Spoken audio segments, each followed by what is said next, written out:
Sammy stepped out of the shower to find David on a Contravoxai couch and watching a TV show where two Contravoxai were talking behind the cover of a sofa as a tall scary Contravoxai approached with an axe. A large metal tub, filled with steaming water, was between David's legs as his many tentacles chopped and prepared various herbs and vegetables. "That was an experience," said Sammy with a chuckle. "Indeed it was," said David with wry amusement. "I do hope I proved satisfactory." Sammy nodded and closed her eyes. "You were. Certainly that. But being doused by 36 tentacles? Not so fun." David blushed. "Sorry." Sammy smirked. "It's fine." Then she approached the tub. "So what's this? You still want to eat me after that?" David shrugged. "Just a little marinade while we attend to your business. Think of it like a hot tub." Sammy laughed and climbed in. David's tentacles reached in with knives and started slashing at her beneath the waterline. Sammy gasped and asked, "What are you doing? I mean, I'm fine with it, but why?" "You can heal," said David gently. "So I am hoping to cut you up just enough that the herbs and spices will infuse with you and that you will have properly healed by the time you're done marinading. The meat flakes and blood will aid the flavor.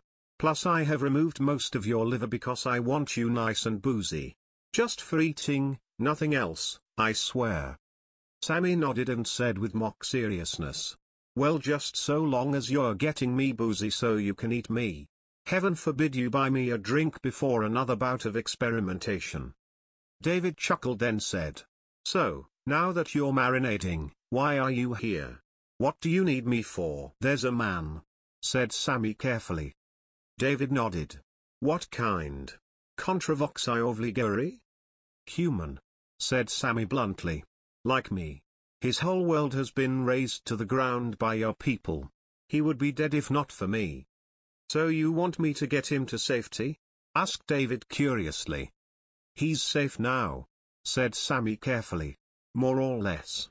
I need you to contact someone who can take him to a world where humanity still lives and thrives. I want him freed from this madness to live as a normal person again." "You love him, don't you?" asked David pointedly. Sammy fell silent and felt the sides of the tub. She might not be bathed in stomach acid, but it was close enough to let her feel safe. "Yes," she admitted. David stroked her cheek compassionately. "Except you aren't real, are you?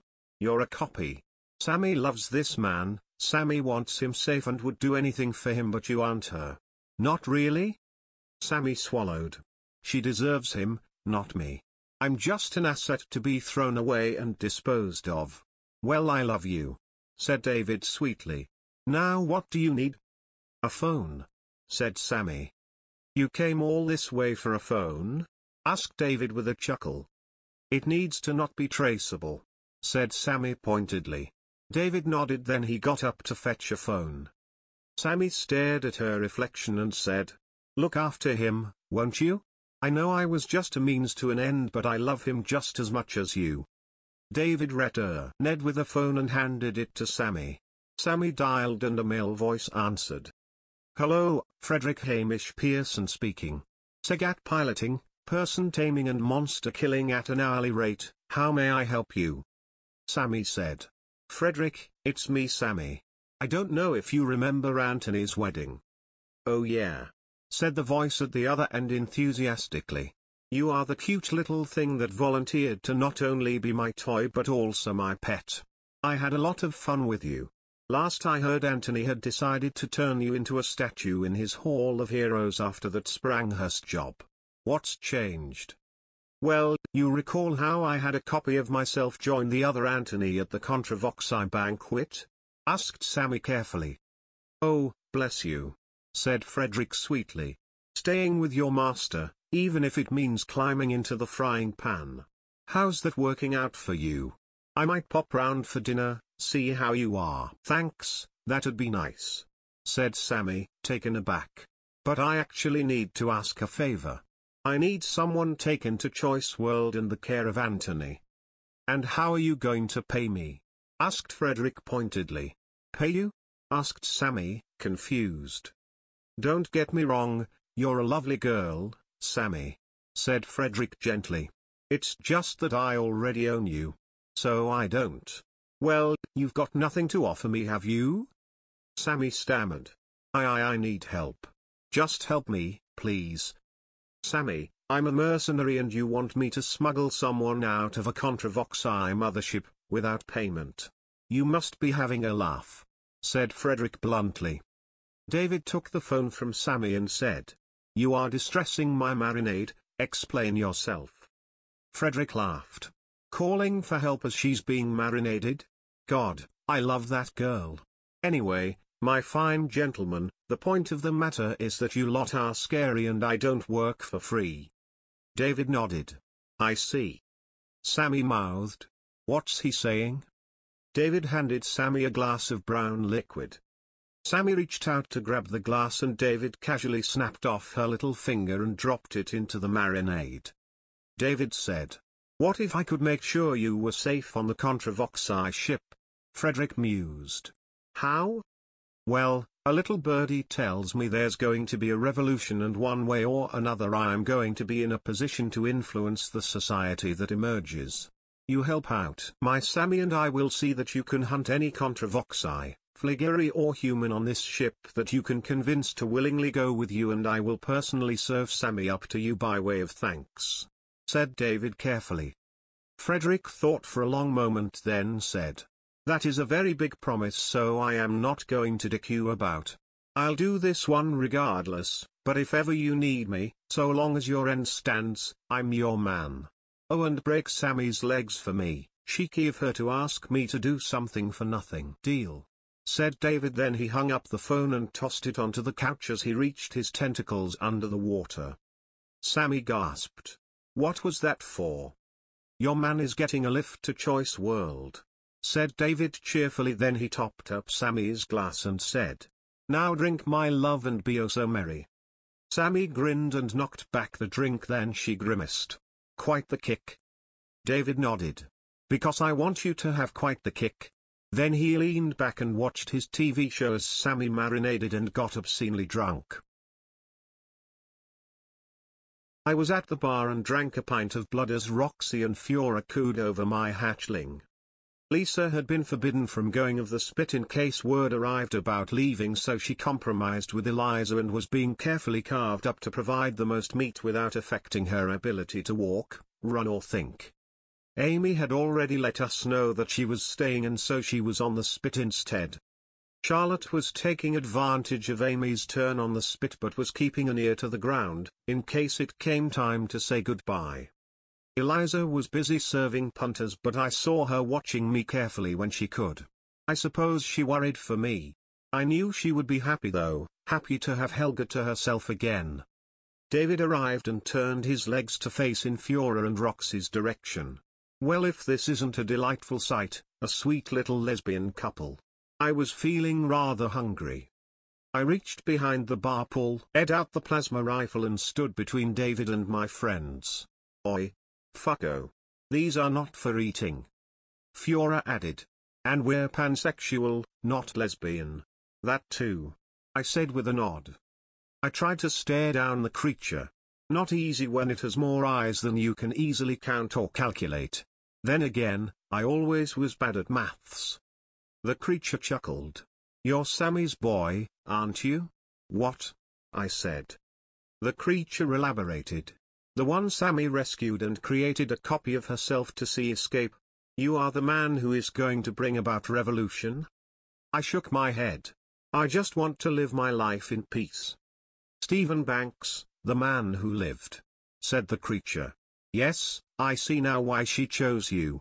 A true hero, aren't you? I stared at him open-mouthed in incomprehension, then asked. Who are you? I am David. Or at least that is what humans and Vligeri call me. I am next in line for the throne and my uncle is the great leader of the Contravoxai and I am also the man who has secured you safe passage out of here, said the creature. It's true, said Merle as he ran into the pub then panted to catch his breath. I was at his naming. This is the man who is going to see that the revolution happens smoothly. Right, I said uncertainly. And where's Sammy? David froze. He thought desperately before finally he exclaimed. Marinading. She's coming with me, I said firmly. This whole thing was her idea.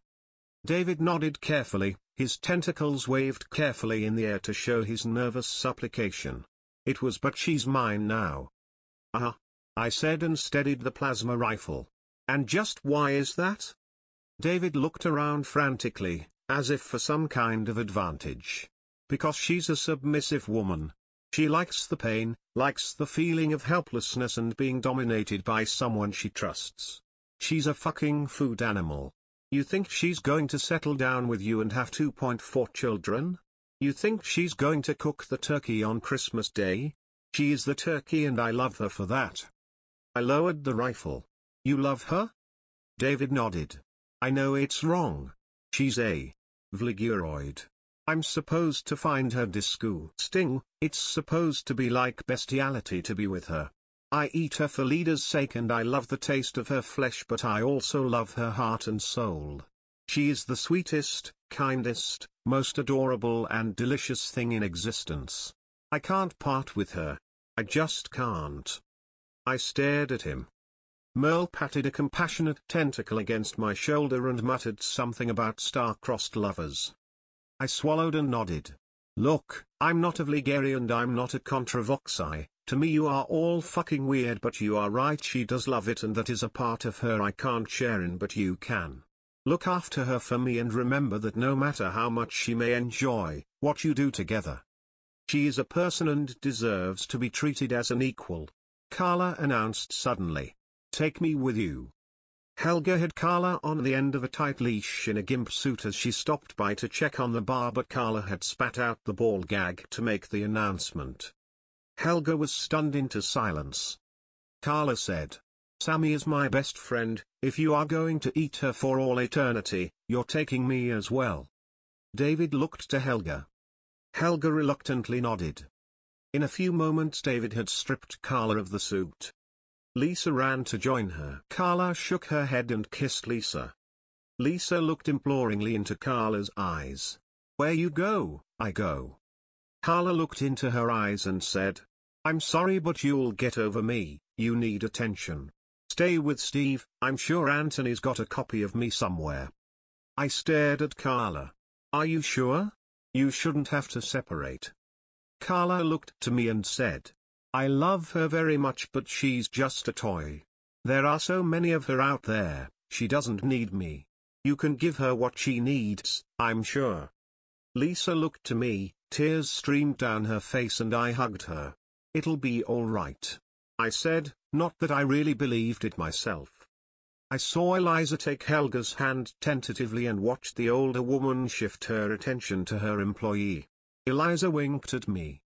Then reality seemed to rend in two as a great gale started up out of nowhere and with a great stammering sh. A rickety wooden shed materialized into existence, in the center of the pub. A man in a ridiculous mismatched suit stepped out. Who the fuck are you? I asked. Frederick Hamish Pearson, at your service, said the man as he surveyed the room. Now which one of you is David and which one is Stephen? Stephen, I said with a wave. David said David as he quietly began dismembering Carla. Charlotte charged down the stairs and said, I'm not too late, am I? And who might you be? Asked Frederick. Charlotte, she said as she panted. Frederick Gree and a lady Contravoxai, I might have to remember you, always did like a challenge. Charlotte brushed past him and sent him tumbling into Roxy and Fiora. So this is goodbye? She asked, extending a tentacle. I shook it. Looks like it. Look after Amy, won't you? Make sure she has always a home to go to and a friend to turn to should this get a bit much for her. Of course, she said sweetly. And I'll make sure Eliza sees the occasional sunlight and the Lucys are well kept. I smirked. She said, you look after your hatchling, okay? And get a hobby, one that doesn't involve drinking. I nodded then said, you know, in a way, I almost regret that you never got a chance to taste me. She laughed and pulled me into a hug, then she handed me a card. My multiversal coordinates, in case you fancy stopping by once you've got the cure. I laughed and patted what felt like her back. Carla smiled at Charlotte, then hugged me herself. I better go, she said, raising her fingerless left hand. David's getting a little peckish. A tentacle lashed out and her hand disappeared. Carla smirked, then said, remember, play with Lisa every day, she needs lots of attention, and live a good life, yeah? You deserve it. You too, I said as a tentacle stole her left arm away entirely. Or at least whatever passes for a good life by your standards. Carla laughed and she was lifted bodily into the air, carefully dissected so she would heal and not accidentally create a clone, then placed into some kind of plastic bag that was then sealed and placed inside David's mouth. She'll be perfectly fine, said David. They both will, and for what it's worth I wish you the best of luck in finding love and happiness in the future. I nodded and went to get my hatchling. Fiora said. See you around sometime, yeah? Make sure you get us that cure. I smirked and hugged her. Don't worry. Merle's a good egg, you're safe. Roxy tutted. Fiora, don't put pressure on the lad. Just go forward in all your beliefs, Stephen, and prove to us that we are not mistaken in ours. Though to tell you the truth, I'm quite looking forward to being eaten now. Your girls have made it look such fun. I hugged her and said, thank you, both of you. You gave me hope and friendship when I had so very little. Enjoy yourselves, however things turn out. They smiled at me and Frederick caught my eye. Cute, aren't they? I smirked. Yes. Yes, they are, what of it? Frederick leaned between Roxy and Fiora and spread his arms round the backs of each. How would you like to be my toys? Fiora said. We've, rather got a date with Destiny. Then she pointed at Merle. I can copy you, said Frederick pointedly. And I can even save the data in the memory buffer. Should anything happen, the use as you are now could be printed out fresh. And what would their being toys entail? I asked. I figured that a couple of girls that headed merrily to the slaughter were unlikely to care to ask such a question. I will, with their consent, tame them to the point of complete and total subservience and submissiveness, said Frederick cheerfully. No agency whatsoever by the time I'm done, but don't worry, they'll be immortal with mental failsafes to prevent and I must scream scenarios and will utterly enjoy every moment of it. I stared at him. Roxy giggled. Sounds fun. Fiora mused. Certainly would be an interesting experience. David said. You can't actually stop him. He's technically got a license to tame anybody, including me. I sighed. Well, if I can't stop you, then let's enter the ship, said Frederick as he led Fiora and Roxy inside. My hatchling yawned and asked. Is it time to go? Yes, I said, and I gave her a friendly stroke, then secured my leash to her collar.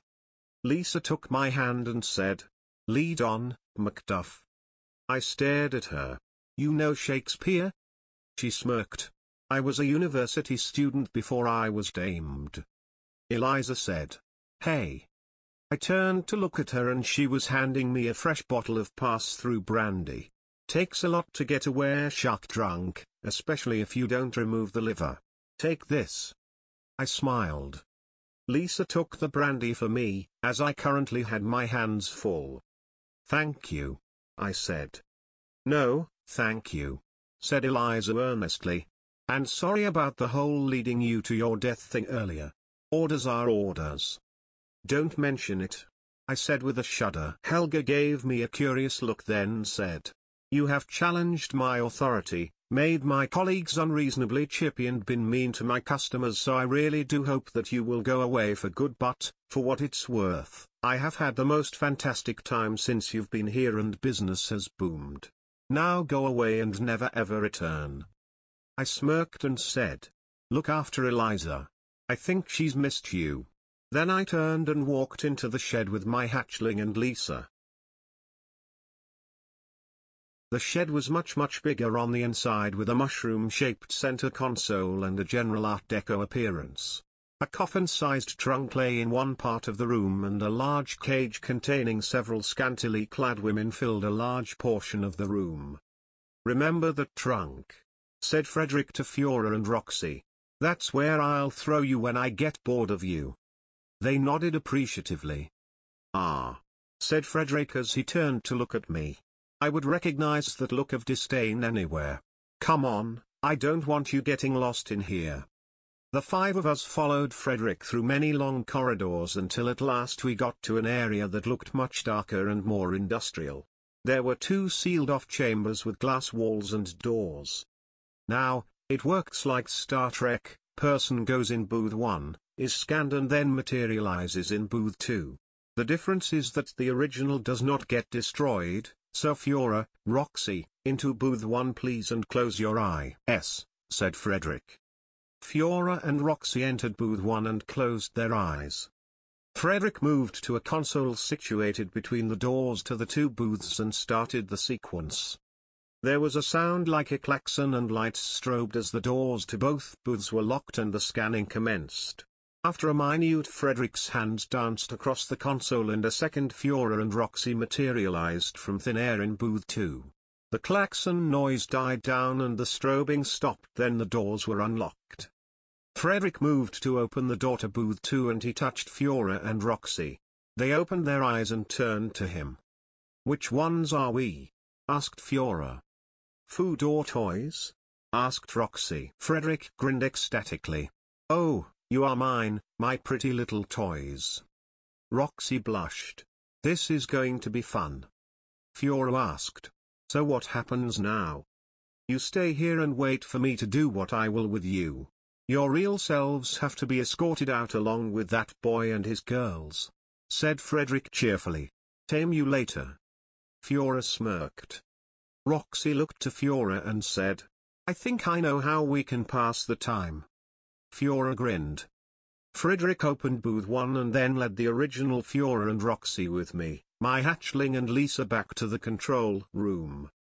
We hugged, then Fiora and Roxy left. Frederick danced around the console, pulling levers and pushing buttons until at last with a flourish we landed and he strode out the door. I followed with Lisa and the hatchling to find a tall man in a 3-piece suit who reclined in an armchair as he smoked a pipe and read a copy of Doctor Who magazine. The seated man glared over the top of his magazine at Frederick. "Freddy, do you recall the words I said when last we met?" Frederick nodded. "Leave now and never come back, or so help me I will possess your body and force you to watch helpless as you skin yourself alive." "Did you think I was bluffing?" asked the seated man very calmly. "No," said Frederick nervously. "But I'm being paid very well and this job comes from Sammy." "Sammy is dead," said the seated man with a finality that made my heart sink. "You forget the copy she had joined the Contravoxai," said Frederick bluntly. "And how does a submissive woman who gets eaten alive every day have the ability to pay you?" asked the seated man pointedly. "She doesn't," said Frederick with a smile. "But she knows someone who does and, well, let's just say he has a very fine reason for wanting to help her out." "Oh?" asked the seated man. Frederick coughed, then announced with as much pomp and circumstance as he could muster. "May I present Stephen Banks, lone survivor of the Contravoxai and rival for the dear girl's heart." "Ah," said the seated man. He placed a bookmark in his Doctor Who magazine and wrote from his seat. "She wants him gone because she loves him and your paymaster wants him gone for the exact same reason, I see now. Very well, you may leave with your skin intact." "Thank you kindly," said Frederick before he ran inside the shed and left sharpish. I stared at the tall man and swallowed. "Can you really do that?" He nodded, then said, "I am Anthony Maxwell Yago. I used to be like you, human, then things happened when I moved here to Choice World and I became harder, tougher. I was eaten alive trying to send a message to the Contravoxai, a message of peace, and then something happened, something bad, and I had to sacrifice myself to the Contravoxai. You may have seen me there. I left my heart with someone I trusted, and that was when I learned I had passed the test to become Sheriff of Choice World, and I have power the likes of which you could scarcely imagine." Then why didn't you save yourself? I asked. Anthony shook his head. If I did that, not only would I risk creating war where there could be peace, but I would be saving one life in return for many. The me on the Contravoxai ship is practically immortal. Countless Vligeri are saved just by his being heir to be eaten instead. My hatchling asked. Do you have a sylph bill? Anthony regarded her for a moment, then tickled her chin. Lucy, isn't it? I swear I've got my own of you. I think Egret is just playing with her now. Why do you need a sylph pill? She doesn't, I said. Sammy saved me by turning me into a wereshark. I've been surviving, keeping my sanity, by drinking Lucy's blood. Oh. Oh, my poor baby. Are you all right, Lucy? Said Anthony as he fussed over the hatchling. Lucy shrugged. It's better than the war and being eaten alive by the Contravoxai every day.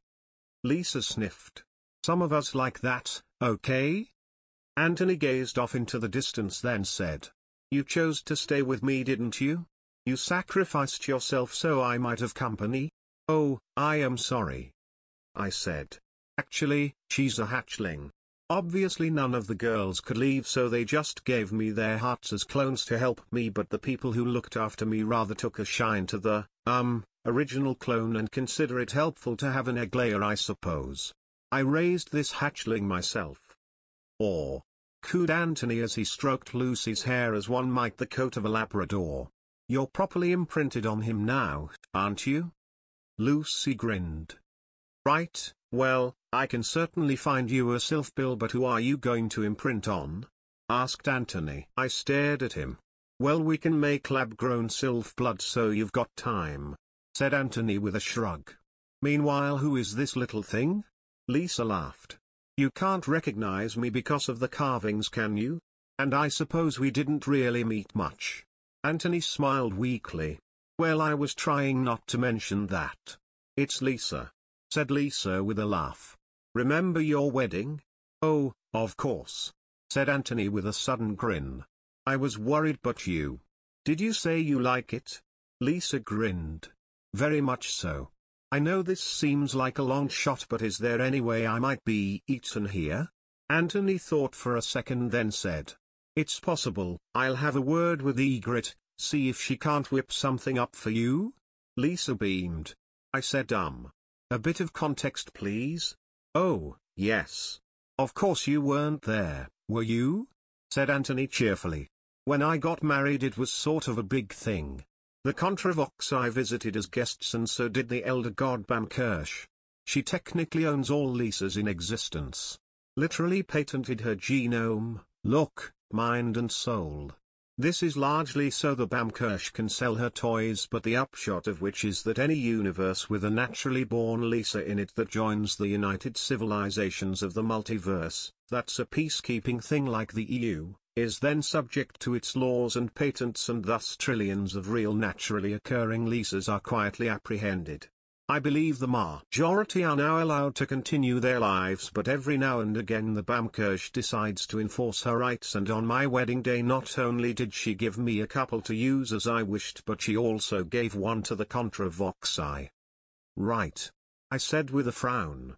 And who's Egret, and how can she help Lisa with her desires? She's my wife, said Anthony with a grin. And a Charakthy, a kind of sapient shark from a different universe. She is, as we speak, using our Lisa as target practice in her breaching pool. You're kind of lucky you got me, to be honest. My wife would have taken full advantage of you. As it is, I merely want you to be happy, as I wish all people. So take a seat, I will fetch your Lucy some kibble and see if I can't help your Lisa end the day in someone's belly. Right. I said as I took a seat in his armchair. Lisa grinned and strode off with Anthony. Lucy took a seat between my legs and said, "Massage me." "Why?" I asked. "Because I want to bliss out at your hands, and I think you need the distraction," said Lucy casually. I sighed. "I shall have to get used to having a pet that's smarter than me, won't I?" Lucy shrugged. "Not necessarily. If Frederick can tame Fiora and Roxy into being utterly obedient and passive toys, you can tame me into being a bit thick." Would that be right? I asked curiously. Lucy shrugged. I don't mind either way. I just want you to be happy, and if your being happy means lowering my IQ score by a few points, then so be it. I mean, let's face it, you've already drunk my blood, bit late to worry about morality. I laughed bitterly and started massaging her shoulders and neck.